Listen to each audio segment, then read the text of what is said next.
Hello! Welcome to this limited collector's edition video review. Only the first 30,000 people to watch this video will actually see the content. All the rest will just see those posh kids biting each other again. No, not really, I'm joking. Although if you did pre-order this review from Amazon, you get the special ending where I dress up as Robin. Anyway, back to reality, or whatever passes for it in this house. Yes, collector's editions of video games and limited things and guff and blurg. Basically, this is a recent phenomenon where the publishers of said video games decide to package a load of plastic tat and similar items with their game and then charge you a fortune for it, and then you end up with like a plastic model of the Master Chief or something that sits on a shelf for gathering dust for a while. Then you decide to sell it and discover it's not worth anything.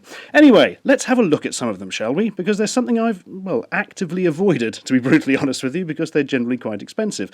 But due to weird circumstances, they sometimes prove cheaper than the normal version. Also, I've borrowed some of other people so we can laugh at them. When I borrowed them, I didn't mention I'd be laughing at them on the internet, so don't tell anyone.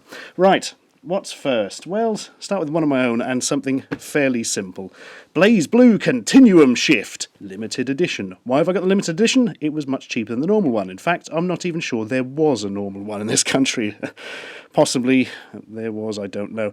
In fact, I have a suspicious feeling that if there is a non-limited edition, it was actually made in fewer numbers for the UK than the limited one. Anyway, let's stop waffling on. This is a good game. It's a sequel to BlazBlue Calamity Trigger, which is a one-on-one 2D fighter with very high-res, beautiful sprites. Possibly not quite enough frames of animation, but they're still quite beautiful. It's also very similar to Guilty Gear, if you played that in the past, because this is basically Guilty Gear after the person who owned Guilty Gear lost the rights to Guilty Gear. But apparently he's got the rights to Guilty Gear back again now. I'm very confused, mainly because I've said the term Guilty Gear far too often, and it doesn't make any sense. Anyway, this is very simple. Let's just burst through this. It's basically a cardboard box. In it is a copy of the game. That's always a useful thing. And some lovely glossy postcards. But wait! I said lovely. That's like a woman with a plug socket in her eye. That's not lovely. Turn it over. And look, you've got all the moves and things. See, that's actually quite useful. Yeah, quite like that. Here's another one, which I forgot to put with the others. And here is the art book. Ugh. Don't like art books. They're never very interesting as a general rule. They're just full of crappy sketches and artwork you can get elsewhere. I mean, look, there's a blob that looks a bit rude. Marvellous. Look, there's Ragnar the Blood Edge with some standard promotional art you can see anywhere and a really bad sketch. Yeah, thanks lads, that's just marvellous, isn't it? Not particularly interested in that at all. Art books are generally something you flick through once, then get rid of. But there we are, that is a basic limited edition, about as basic as it gets. And as I said, inexplicably, I just can't remember if there was a normal version or not. I do have this nagging feeling in the back of my head that it was cheaper to buy that than the non-limited, so that means there must have been a non-limited. Why am I still talking about this? Nobody cares. Let's get in a more impressive collector's edition. It looks like an old leather-bound tome. Look, I got to use the word tome. I'm happy now. This is, as written on the spine, don't know why I said spine like that. I'm going to start doing that in normal conversation, which will be very strange. Right, Fable III. Yes, this was a game that wasn't very good. I really liked Fable II. There were big problems with the combat, like it was far too easy. We were hoping they'd fix that for Fable III. Instead, they removed nearly all the game's features and made the combat so easy it's basically pointless. It's more like Fable 1.5, to be brutally honest with you. But anyway, this cheapy collector's edition, again, this was considerably cheaper apparently than the normal one when bought discounted in the shop. But I don't know, because I've borrowed this off somebody else. It's got the guild emblem symbol thing on it, which is something from Fable I can't even remember anymore. It's got stitching around the outsides, and basically it's a nice box. Obviously it's just cardboard rather than actual book pages. That would be weird. Pull open the magnetised strap here, and look, a copy of the game in a horrible black box, and it says limited collector's edition on it. And I think there's some DLC tat in it. Yes, look at this. The person I've borrowed it off hasn't even scratched off the limited edition DLC codes. If that doesn't sum the whole thing up, I don't know what does. And he said he completed the game, although apparently that took him about 8 minutes. Well, that's it, you think. Just came in a nice box. But look, this isn't deep enough, is it? What's all this going on down here? Secret compartments! How posh is that? And inside the secret compartments are this giant guild coin thing that's got good on one side and bad on the other, so you can flip it. And you say, shall I kill my neighbour today? Flippity flip. It's come down bad side, that means I must slaughter him. There we are. I'm sure that's how all people make decisions. And also a pack of cards.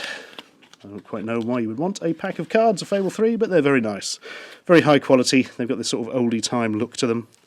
And they've got pictures to do with Fable 3 on. That's the only real downside of it. But it's a really nice high quality deck of cards, if you particularly want to play with a deck of cards that will confuse people while you're playing Texas Hold'em. So there we go. That's a much nicer limited edition in the sense that it has more stuff. Probably a lot more expensive when it came out. I honestly don't know. But, as with all things in life, there are imitators. Allow me to present to you A Tale of Soul and Swords, Eternally Told, Soul Calibur 5, a very recent release. Again, I borrowed this off somebody else. I hope they don't mind the fact that I dropped it in some soup. Yes, Soul Calibur 5. It's like Soul Calibur 4, only with more mimic characters. And an over-reliance on a special move that activates the same for all characters. Anyway, yeah, this looks very similar to the last one, although it doesn't feel as good. It's got cheaper material covering it. Still got a bit of stitching. Still got the name of the game on the spine, that's quite important. But when you open it up, you see inside the making of DVD. Yep, I bet somebody in the world has possibly watched that. I dare say the person who edited it. And inside you've got a copy of the game. Again, that's quite important. You've got Soul Calibur 5, the art book, and a couple of, what are these, just sort of postcard? No, I say a couple, just one. A postcard of the main character whose name I can't remember, but it sounded Greek if I recall. And what's this? Oh, a little letter to say, thank you for buying our collector's edition. We love your face. Soul Calibur 5, the art book. Okay, wasn't expecting that. What chaos have I wrought? By banging the book on here, I've caused a jiffy. This is why you should never, ever actually balance things on top of the sofa before you were reviewing something. I know that's something you're all worried about. Anyway, let's not go on about that and continue on about the art book. Yes, it's just pictures and words, and again does that thing where it's got low quality sketches next to something, and I don't know, perhaps these are of interest to like people who study art, but I don't think they are to general people. And there's a reason I strongly dislike this. It's got something for the extra vaguely joke character Dumpierre, who isn't actually included with this version of the game. So you get to read about a character that you don't get despite having paid over the odds for a bloody game. Well, I say over the odds, the person I borrowed this from claims it was only £2 more than the normal version in a shop. But of course, if you're buying it from a shop, you're paying massively over the odds anyway, as opposed to internet purchasing. But, don't know if I believe him, frankly. Yeah, I probably should. Let's not be doubting Thomases. Right, let's get rid of this, and get rid of this, which is something for my neighbour. Actually, no, I'm going to complain about this. Hang on, where's something I can cover it with? Hang on, here we go. Because it will have an address on that's dangerously similar to mine. Here we go. Let me explain what this is. This is something that was delivered for my neighbour.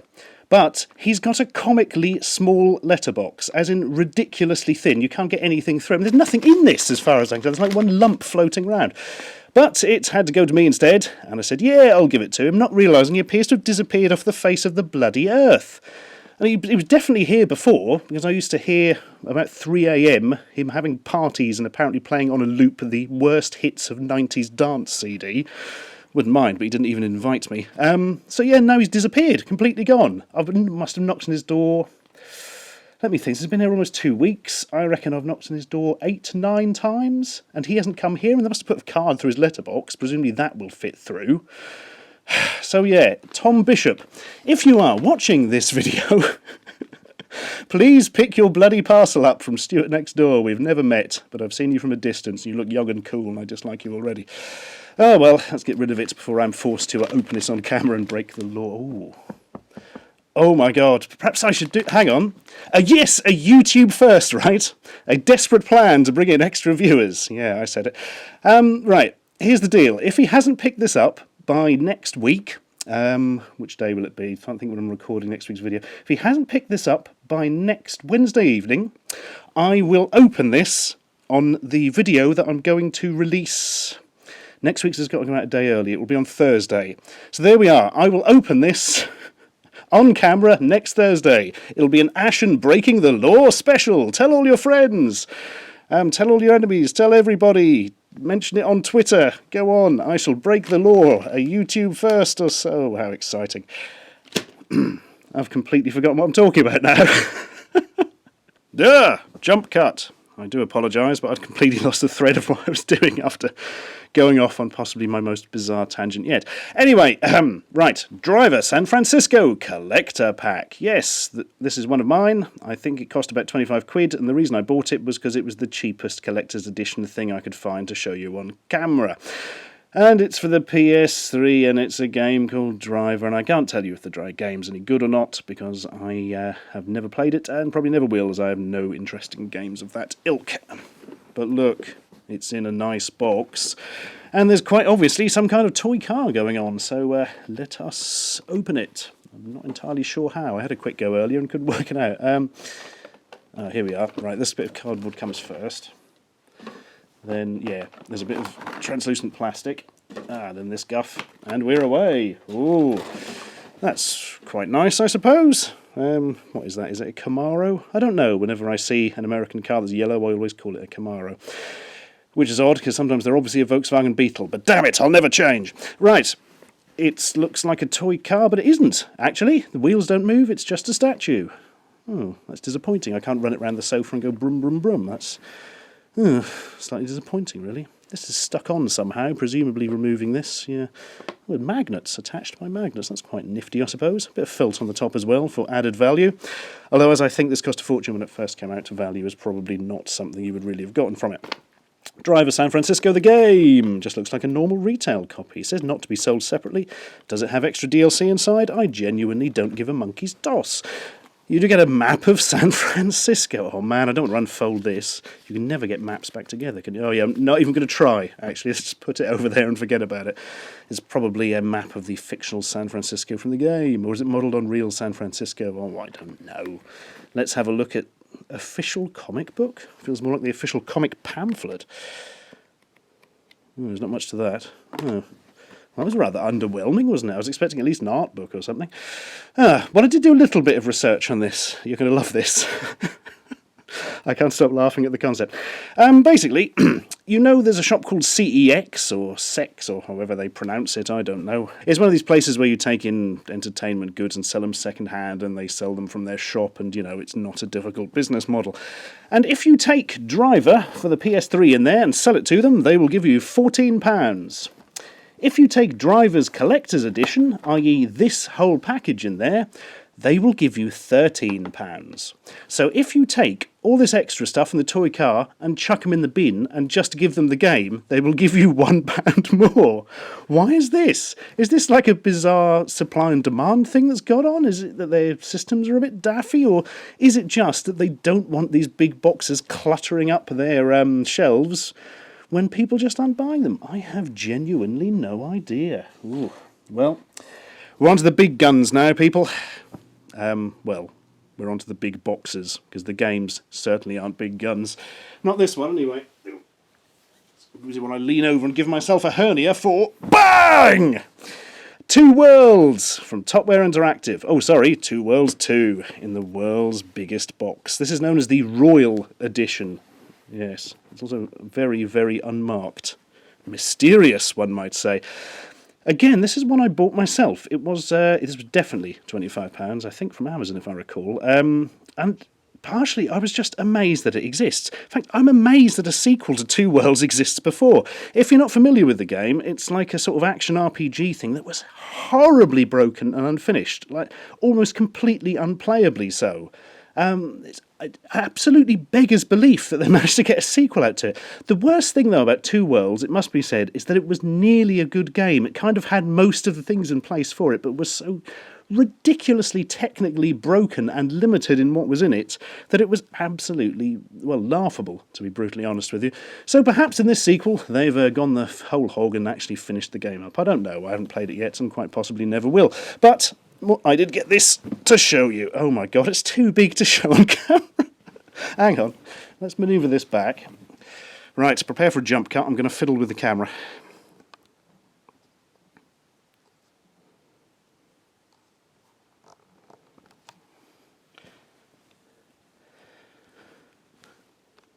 Right, there we go. And as you can see, it says Royal Edition. And the magnet box opens up to demonstrate... Oh my goodness. I'd forgotten this was actually inside it. There's like a big picture of an orc and some ninja elf woman or something. And evil woman. Well, she's got to be evil. Look, she's wearing pervy clothing and got funny eye makeup. That's how evil people roll, isn't it? Yes. It's a big statue, and I'll tell you what, if I recall, it's very solid and heavy. Let's pull it out. Oh, I haven't actually taken it out of the box. Well, let's construct it. Why not? I've got nothing better to do. I don't know about you. Well, no, it's not actually as solid as I thought. Well, it's just a solid lump of resin, really. Which hand does that go in? Oh, hang on. No, I think this is all one thing that connects together, yeah. So therefore it will... Oh, no, hang on. Ugh. I've worked it out. That goes in like that. Oh my goodness. And that connects up. Comme ça. Right, let's manoeuvre boxes out of the way. Which is easier said than done, because that's blooming heavy. Put that over there before it destroys something.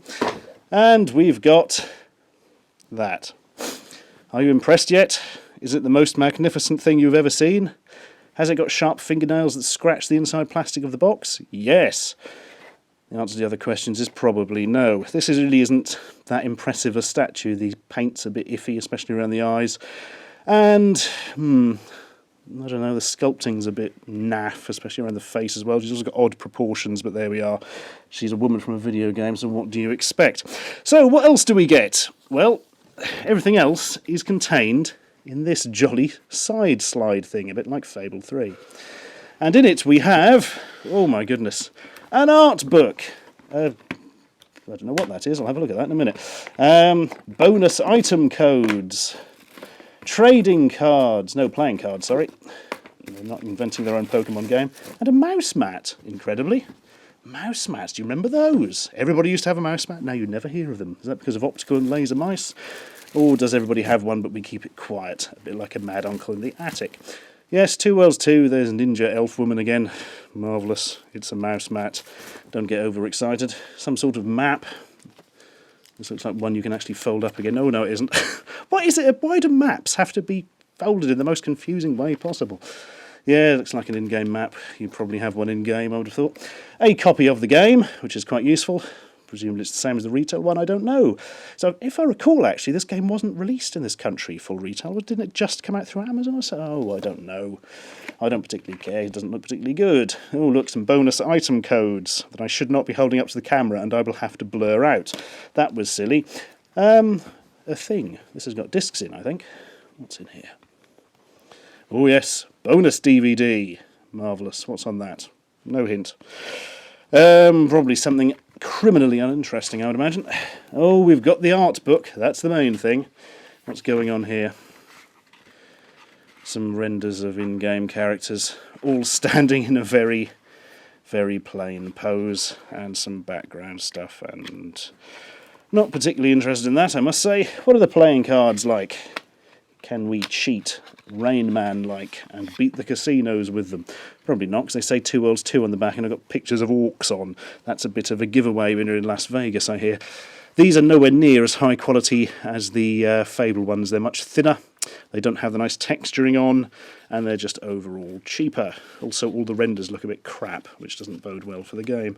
I mean, they're not terrible, they're just a very standard, cheapy pack of cards sort of thing. Oh, well, there you go. I still can't quite believe this game got a sequel at all, let alone a big box full of tut. And speaking of big boxes, the next box is so big that I'm going to have to completely readjust the camera and zoom out. I'll see you in a second. Look at the size of that thing! That's no moon, it's the box the Star Wars Old Republic Collector's Edition comes in, and other such really bad Star Wars paraphrasings. Yes, this box is quite large, and it was massive massively expensive, like terrifyingly so when it first came out, like £130 or something. I have borrowed this off a chum who paid considerably less for it. He said about half, so I would presume he actually paid about £80 but doesn't want to admit it. Yes, it is the collector's edition of the MMO, The Old Republic, which is like World of Warcraft with Star Wars characters. In fact, from what I've seen, that's a dangerously accurate description. The collector's edition offers you various extra things in-game, none of which seem that exciting. One of them, in fact, is, get this, your character gets to go in an exclusive VIP lounge in the game. Who came up with that, and why are they allowed to live in this world? Right, this is a big box. Have I mentioned that? It's got evil Darth bloke on the front, and then we've got some sort of bounty hunter on the side. You can tell it's a bounty hunter because you can't see their face and they're shooting flame out of their wrist.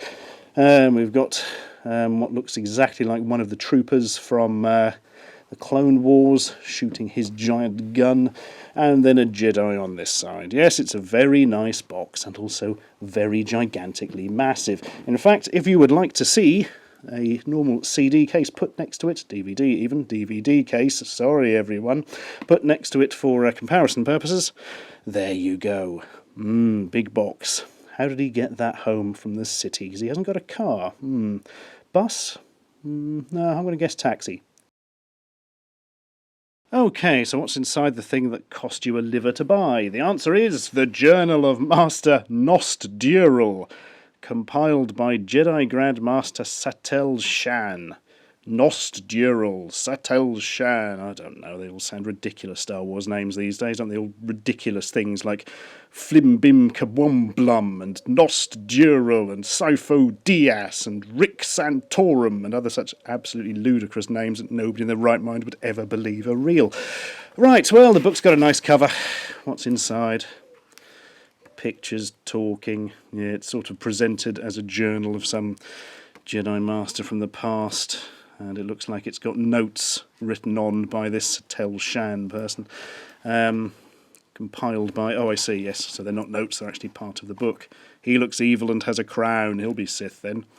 Oh, look, that's interesting. What's that? Sort of medieval Jedi or something going on there. That's what I would have expected something like Knights of the Old Republic to have actually been, since it's set like thousands of years before the original Star Wars films. But apparently over those thousands of years, their culture hasn't changed at all, and their technology hasn't changed at all. Work that one out. It looks slightly more interesting if you're into the whole backstory, I suppose, than a normal art book. Stuff falling out the back. I wasn't aware of this. What is this? Maps, by the looks of it. What is this about? It's the Jedi Temple floor plan. Jeez Louise. Another map of something. What's this? No idea. It was a letter. And a copy of the Treaty of Coruscant. Oh, dearie me. Quick, what else can we put in the collector's edition, Jim? I don't know. Just fire up the Epson and print out some guff for them. You know, one of those things we didn't bother putting in the game because it was too dull. A map of the known galaxy. How useful is this? And my understanding of the game is that you just click on a planet to go to it, so probably not very useful at all. It's just something for your wall if you like pretty-looking maps. Oh, and the soundtrack from the collector's edition. Oh, hasn't even got a proper case for the CD. Look, it's floating in this cardboard thing. And indeed, it looks like he's never got that out. So there's a surprise. Who actually listens to game soundtracks? Not many people. There's not many games with the sort of soundtrack you'd actually want to actively listen to, is there? Because as a general rule, we hear them quite a lot in the game itself. Also, there's one of these steel book metal tin things with the discs in. Discs for a massively multiplayer online game will, of course, have data on it which is out of date 10 seconds after they were printed, so it's probably just quicker to download the whole lot of the internet by now with all the patches and things. And some pieces of paper, probably including the code to activate the game, so I won't go in looking at those. Exciting. Oh, look, but what's this? It is a key fob, mother! But what does it do? I don't know, because the camera won't focus on it, because I've got the wide angle bit on it. Ah, here we go. Press the button. It gives you a number. That's amazing. What is this witchcraft, and why on earth is it in this box? Well, the answer is it's actually account security thing. Almost exactly like online banking users. Yes, incredible, I know. Really high security for your Old Republic online game account. Just occurred to me it's literally higher security than my business bank account users online, which is a distinct worry. Also, I'm reliably informed that you don't actually need one of these. You can also get an app which does the same thing for various smartphone systems. Various smartphone systems, I imagine, will just be iPhone and Android, of course. But you screech maniacally as your mother looks at you tearing her hair in worriment. What is the statue like? Well, let me get the box, which it is not in. It's a statue of Darth Malgus. Who is Darth Malgus? Somebody from the Old Republic game, we presume. Let's actually get the statue out, which has the heaviest base I've ever known of anything. It weighs about 43 metric tons. Here he is. Ooh, got dust on him, don't want to damage it. Not mine. Spin him round. And... oh yeah! Sorry, I'll show you those in a moment. I've completely forgotten about them. Yes, here we are. It's Darth Malgus. This is made by Gentle Giant, who are very, very high-quality purveyors of sort of statue items. And it is absolutely superbly made. The sculpting and artwork are both absolutely fantastic. And, you know, this is a really nice thing. Two problems with it. The first is they've gone for this piano black finish on the base, so it just picks up dust from across the universe and sticks it on there. Piano black is impossible to keep clean for more than 12 seconds, so not something you necessarily want in a decorative item. And the second problem, of course, is who the hell wants a statue of Darth Malgus? He basically looks like Darth Vader, but not quite. That's all you can say, is a really weak Darth Vader analogue. He is Darth Vader light. He is Diet Vader. And nobody wants a bloody statue of something that looks like something else cool but isn't quite, really, do they? Unless you've been really taken in by the storyline of the game or something. Or do you get to play as him? Wouldn't be a very good MMO if you only got to play as prescribed characters. Right, let's put that to one side. And I'll show you this. I'd completely forgotten these, actually. Do you know what these are? This is from another MMO. The most bizarre item I've ever seen. Got these at a car boot sale. What they are cufflinks. Sorry, the existence of these items still amuse me. They're not cufflinks at all. They're little badges. Oh, I've ruined the whole thing. All these years I thought these were cufflinks. It turns out they're just badges. Wish I hadn't showed them now. Oh, go on, let's look. They're from the game Guild Wars, one of the expansions called, I think, Nightfall, and it shows you basically one of the little icons for skills, like Vow of Silence is one, and it's just a flesh wound on the other. And I thought it was funny, because being two of them, I assumed they were cufflinks, and they're obviously far too big and square to be cufflinks, to be sticking in your arm, and I thought it was hilarious. And now, with my stupidity shown to the whole world, it turns out they are just pin badges with those posh backs. How disappointing. Oh well, stupidity and disappointment. What an absolutely perfect way to end a video about collector's editions of video games. They cost a fortune, and all you get is some plastic tat.